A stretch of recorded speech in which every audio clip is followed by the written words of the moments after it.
মন্দারমণির অবৈধ হোটেল বা লজ ভেঙে ফেলায় নির্দেশে স্থগিতাদেশ দিয়েছে হাইকোর্ট। 11 নভেম্বর মন্দারমণিতে অবৈধভাবে তৈরি অন্তত 140টি হোটেল লজ ভেঙে ফেলার নির্দেশ দিয়েছিল জেলা প্রশাসন। তার বিরুদ্ধে হাইকোর্টে মামলা হয়। সেই মামলায় শুক্রবার বিচারপতি অমৃতা সিনহা 13 ডিসেম্বর পর্যন্ত স্থগিতাদেশ দিয়েছে।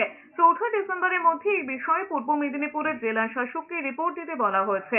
10 ডিসেম্বর এই মামলার পরবর্তী শুনানি রয়েছে। 2022-এর বেআইনি হোটেলগুলি ভাঙার নির্দেশ দিয়েছিল জাতীয় পরিবেশ আদালত। তার প্রেক্ষিতে 11 নভেম্বর সিআরজেড বা কোস্টাল রেগুলেটেড জোন ম্যানেজমেন্ট অথরিটির জেলা কমিটির তরফে 140টি হোটেল ভেঙে ফেলার নোটিশ দেয় জেলা প্রশাসন। 20 নভেম্বরের মধ্যে বেআইনি নির্মাণ ভাঙার নির্দেশ জারি করেন জেলা শাসক পূর্ণেন্দু মাঝি। বিষয়টি নিয়ে ক্ষোভ প্রকাশ করেছিলেন মুখ্যমন্ত্রী মমতা বন্দ্যোপাধ্যায়। স্পষ্ট জানিয়েছিলেন মন্দারমণিতে কোনো বুলডোজার চলবে না।